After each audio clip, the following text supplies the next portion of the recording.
Hello everybody. According to Zapier, one of the Series A funded recruitment startups in the US, roughly 30 to 40% of all the hires in the corporate US are going through employee referrals. And multiple other reports also state similar numbers, if not more, and the numbers in India are also increasing consistently through referrals. Now, the same report also states some other interesting facts, right? Let's do a quick math using this. It says that as of 2020, referrals only make up for 7% of the total US applicants, right? Well, 30 to 40% of the total hirings happen through referrals, but only 7% of the total job applications itself are coming through the referral process. For example, imagine there are 200 people applying for a job with 10 openings, which means literally your chance of getting that job is 5%, right? 10 out of 200. However, of these 200 people, only 14 would be referrals, right? Because we just see the number that 7% of the total applications are coming through referrals. So out of the 200, 14 are referrals. Now, we know that, however, 30 to 40% are filled through referrals, right? So 4 out of these 14 would be hired, right? Because there are total 10 availabilities, 40% would be hired through referrals. So 4 would be hired out of this 14, which means your chance of ending with a job if you are applying through a referral is close to 30%, 28 to 30%. On the other hand, the remaining 6 are filled with the applications coming out of that 186 candidates pool, right? So 5 to 6 out of 186, the percentage that we are talking about is 2.7%. So where is 28% and where is 2.7%? We are literally talking about 10x, right? 10x growth and 10x increase in your chances to land a job.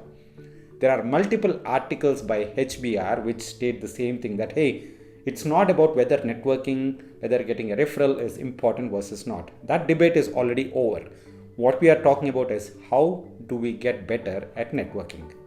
This particular HBR article, I'm giving the link in the description box, talks about a few ways like, hey, how you go out of your own team to network with folks from other different departments, functions, so on and so forth. But in my personal opinion, let me add 2 ways in which I see folks who do networking well are how radically they are different from how folks who don't do networking very well. The first one is, please don't be a stranger when you are trying to connect with somebody on LinkedIn or somebody through your personal networks. What does it mean? If you don't know somebody, you are a stranger, right? Yes, that's the difference. If you want to connect with somebody on LinkedIn, you have to start engaging with them probably a month or 2 in advance. React to their posts. Not passively, but actively engage with their content and say that, hey, this is what I like about your content, or this is what I critique about your content. Start going and typing down about their content on a daily basis or at least on a weekly basis, right? That incredibly increases your chances of having a conversation, and that other person will definitely respond to you if you continue doing this for 2 to 3 months. The reason is simple. You are not anymore a stranger. Subconsciously, that person knows you because you are engaging with that content, right? You are engaging with that content, and alternatively, you know the person well. Now, that's route number 1. Never ever be a stranger. At least build that virtual interaction. The second way in which networking can be done is go through what are some of these articles, posts that the individuals that you want to network with have written on their company websites. Go check out the company websites. For example, McKinsey, BCG, Bain, A.T. Kearney, all the consulting companies create ton of content with respect to research and what's happening in the industry. You go there, read these articles. Towards the end of the article, every single person who worked on that article's name is published. Please go through those names and see who is not the senior most person, but the junior most person at the least, right? Associates, probably business analysts. Start having a conversation with them and get your basics cleared away. And then you can talk with a senior person, right? That makes sense. Those are 2 ways. Don't just go and be a stranger, but when you connect with somebody, in the second way, you are at least telling them that, hey, I read your work that you published on McKinsey.com, BCG.com, Bain.com. People would feel happy that, hey, somebody is actually reading their stuff, right? So those are the 2 ways in which you can improve your chances of getting a referral and subsequently increasing your chances of ending up with a job by 10x. The second skill that you need to develop very clearly is learning about what's happening in the industry today. You do a quick Google search on what are the most common investment banking interview questions. Investment banking jobs are tough to crack. Consulting jobs are tough to crack. Product management jobs are tough to crack. Just go and look at what are the top 10 interview questions for investment banking. The third on the list is, hey, can you please talk about a deal or an acquisition or a merger that happened recently and that excited you or that you are interested in? Right? This is called industry information. It is not about your intelligence. It's not about your theoretical concepts that you have learned, but it is about what's happening in the practical world out there. I'm giving you a link to a merger and acquisition news that has recently happened. Estee Lauder has acquired Tom Ford.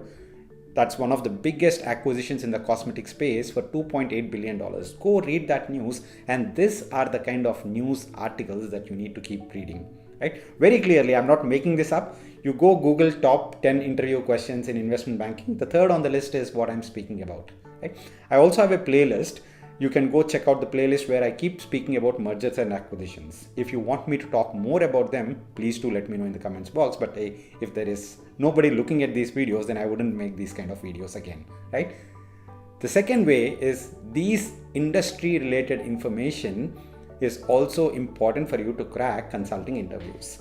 Now, the only question is, how do you consume these news, right? You get into the research, you are lost very quickly. The news is all over the place. Two ways in which you should do is you have to create your own templates, and the templates should have these 3 points. Number one, why is there an acquisition happening right now and where is the industry headed?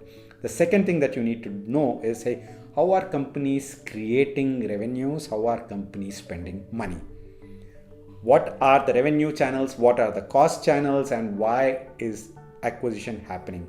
The second bucket that you need to capture continuously is also what are the industry trends. You capture this news, this particular page template for every single news out there in 1 month, less than a month, you will know a lot about what's happening in the industry, and that will help you with IB and also consulting job interviews. I hope this is helpful, guys. Please do press on the like button. If you are gaining something out of these videos, it will help me also keep motivated and do more of these videos. Take care, guys. We'll see you again tomorrow. Bye-bye.